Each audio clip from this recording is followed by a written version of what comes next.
Shalom, salam podcast Expo CCM 116. Kita akan belajar apa kata Alkitab mengenai kerasukan setan. Alkitab memberi contoh beberapa orang yang kerasukan atau dipengaruhi setan. Dari contoh-contoh ini, kita dapat menemukan beberapa gejala gangguan setan dan mendapatkan gambaran mengenai bagaimana seorang dapat kerasukan setan. Berikut ini beberapa ayat Alkitab, Matius 9:32-33, 12 ayat 22, 17 ayat 18, Markus 5 ayat 1 sampai 20, 26 sampai dengan 30, Lukas 4 ayat 33 sampai 36, Lukas 22 ayat 3, Kisah Rasul 16 ayat 16 sampai ke 18. Dalam ayat-ayat ini kerasukan setan mengakibatkan penyakit secara jasmani seperti kelu, gejala epilepsi, buta, dan lain-lain.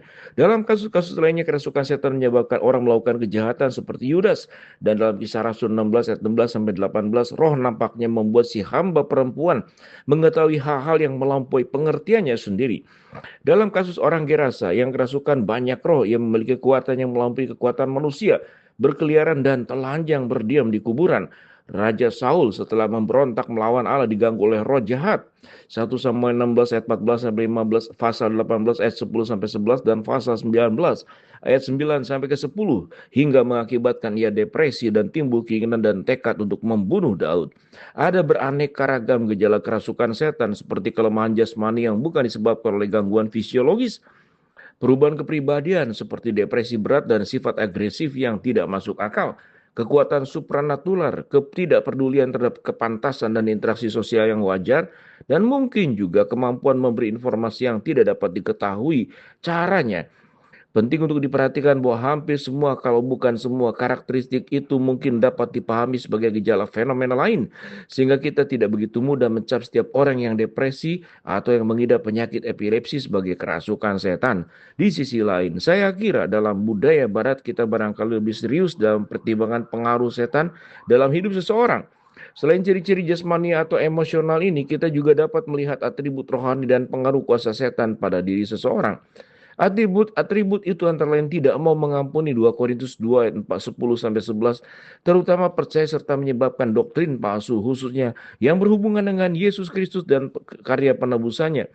2 Korintus 11 ayat 3 sampai 4, ayat 13 sampai 15, 1 Timotius 4 ayat 1 sampai dengan kelima, 1 Yohanes 4 ayat 1 sampai dengan ketiga. Mengenai pengaruh setan dalam kehidupan orang-orang Kristen, Rasul Petrus menjadi contoh bahwa orang percaya sekalipun dapat dipengaruhi oleh si jahat. Matius 16 ayat 2-3. Ada seorang yang menyebut diri orang Kristen yang secara kuat dipengaruhi oleh setan, sebagai diganggu oleh setan. Namun tidak pernah ada contoh dalam Alkitab di mana orang yang percaya kepada Kristus kerasukan setan.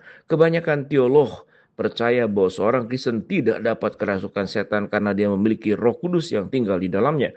2 Korintus 1 ayat 22, 5 ayat kelima, 1 Korintus 6 ayat yang ke-19.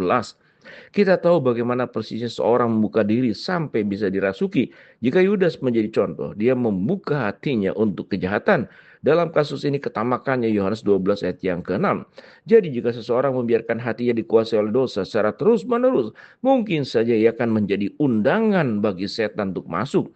Dari pengalaman para misionaris, kerasukan setan nampaknya berhubungan erat dengan penyembahan berhala dan kepemilikan barang-barang okultis. Alkitab berulang kali menghubungkan penyembahan berhala dengan penyembahan pada setan-setan.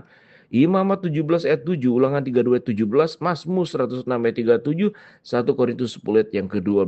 Tidak mengherankan jika keterlibatan dalam praktek penyembahan semacam ini dapat mengakibatkan seseorang kesurupan. Saya percaya berdasarkan ayat-ayat Alkitab di atas dan beberapa pengalaman dari misionaris bahwa banyak orang yang membuka hidup mereka kepada setan melalui dosa atau keterlibatan dalam pemujian roh baik secara sadar maupun tidak sadar. Contohnya antara lain adalah imoralitas, penyalahgunaan alkohol, narkoba, karena semua ini mengubah tingkat kesadaran seseorang, pemberontakan, kepahitan, meditasi transendental.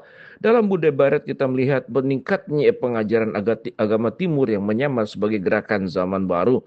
Ada sesuatu yang tidak boleh dilupakan. Iblis dan roh-roh jahat tidak dapat berbuat apa-apa kalau seseorang kecuali seizin Allah. Ayub 1 ayat dan 2. Dalam keadaan seperti ini, Iblis menyangka bahwa dia dapat mendapatkan apa yang dia inginkan, padahal sebetulnya dia sedang menggenapi apa yang menjadi maksud baik dari Allah, termasuk kasus pengkhianatan Yudas. Banyak orang secara sengaja mengikatkan dirinya kepada okultisme dan kuasa-kuasa kegelapan. Ini bukan hal yang bijaksana dan jelas tidak alkitabiah. Jika kita mencari Allah dalam hidup, memakai perlengkapan senjata Allah serta bersandar pada kuasanya bukan pada kuasa diri sendiri. Efesus 4 ayat 10 sampai ke 18, kita tidak perlu takut pada si jahat karena Allah berkuasa atas segalanya. Shalom, salam podcast Eksposisi M116.